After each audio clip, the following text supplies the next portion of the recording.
Afifah, jurusan Manajemen Bisnis Syariah dengan NIM 2310101161, berperan sebagai ulama A. Nama saya Siti Rosdianti dengan NIM 2310111163, jurusan Manajemen Bisnis Syariah. Di sini saya memerankan menjadi ulama B. Nama saya Arifina Ica Mariani dengan NIM 2310101172. Saya dari jurusan Manajemen Bisnis Syariah dan berperan sebagai anggota 1. Saya Fairuz Takia dari Manajemen Bisnis Syariah dengan NIM 2310101176. Saya berperan sebagai anggota 2. Nama saya Ismi Zafira, saya dari jurusan Manajemen Bisnis Syariah dengan NIM 23101164. Di sini saya berperan sebagai anggota 3. Selamat datang dalam diskusi kami tentang penggunaan teknologi blockchain dalam Islam. Mari kita dengarkan pandangan dari dua ulama terkemuka. Assalamualaikum warahmatullahi wabarakatuh. Waalaikumsalam warahmatullahi wabarakatuh. Dalam pandangan saya, teknologi baru harus diperiksa secara hati-hati dalam Islam. Al-Quran dan hadis merupakan pedoman yang jelas untuk kita ikuti. Teknologi tidak boleh bertentangan dengan prinsip-prinsip dasar agama kita. Sebagai contoh, dalam Al-Quran surat Al-Baqarah ayat 275 mengingatkan kita tentang larangan riba. Oleh karena itu, teknologi seperti blockchain yang digunakan dalam transaksi bisnis harus dipastikan tidak mengandung unsur riba atau dolar. Saya setuju dengan kehati-hatian yang disampaikan oleh ulama A. Namun, saya ingin menyoroti bagaimana teknologi blockchain dapat diterapkan dalam bisnis sambil tetap mematuhi prinsip-prinsip syariah.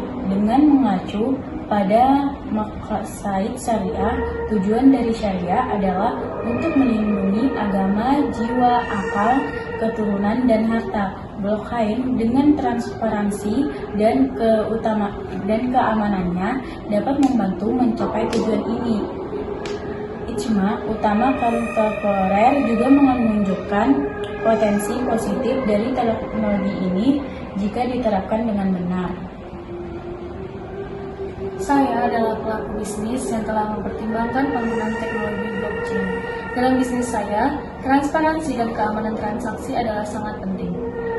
Serta blockchain bisa memberikan solusi praktis untuk masalah ini, seperti mencegah penipuan dan memastikan integritas data. Saya percaya teknologi ini bisa bermanfaat besar jika digunakan sesuai dengan prinsip-prinsip syariah. Mari kita diskusikan manfaat dan potensi resiko penggunaan teknologi blockchain dalam transaksi bisnis. Manfaatnya memang ada, seperti transparansi dan keamanan, namun kita harus hati-hati terhadap potensi resiko seperti penyalahgunaan data dan masalah privasi. Kita harus memastikan bahwa penerapannya tidak melanggar prinsip-prinsip syariah. Saya setuju. Kita bisa menggunakan prinsip-prinsip unsur fikih seperti qiyas, ijtihad, dan masalah dalam menganalisis ini.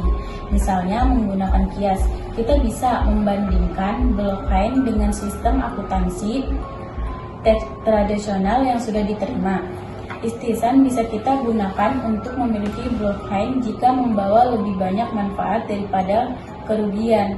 Masalah mendorong kita untuk memilih solusi yang membawa kebaikan terbesar bagi umat.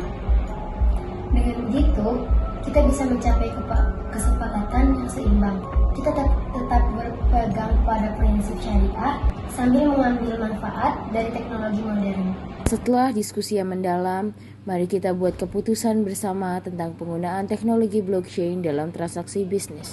Berdasarkan analisis yang telah kita lakukan dan prinsip-prinsip usul fikih serta maqasid syariah, saya setuju bahwa teknologi blockchain bisa diterima dalam Islam, asalkan penerapannya di masyarakat untuk memastikan tidak melanggar syariah. Saya juga setuju dengan mematuhi prinsip-prinsip syariah dan menggunakan teknologi ini dengan bijak, kita bisa mencapai kemaslahatan yang lebih besar. Ini adalah langkah maju yang penting bagi komunitas bisnis kita. Dengan panduan dari para ulama, kita bisa menggunakan teknologi blockchain secara halal dan bermanfaat. Putusan akhir ini diambil dengan mempertimbangkan prinsip-prinsip ushul fiqh dan masail syariah. Fatwa singkat kami adalah teknologi blockchain dapat diterima dalam Islam untuk transaksi bisnis, asalkan penerapan diawasi ketat untuk memastikan sesuai dengan prinsip-prinsip syariah dan membawa kemaslahatan bagi umat. Bismillahirrahmanirrahim. Berdasarkan diskusi yang mendalam dan analisis terhadap prinsip-prinsip ushul fiqh dan masail syariah, kami menyatakan bahwa penggunaan teknologi blockchain dalam transaksi bisnis dapat diterima dalam Islam. Keputusan ini diambil dengan mempertimbangkan manfaat yang lebih besar dari teknologi ini, seperti transparansi dan keamanan, serta potensi kemaslahatan bagi umat. Penerapan teknologi ini harus diawasi ketat untuk memastikan tidak melanggar prinsip-prinsip syariah, seperti larangan riba dan gharar. Semoga Allah Subhanahu wa Ta'ala meridhoi keputusan ini dan memberi kita petunjuk dalam setiap langkah kita.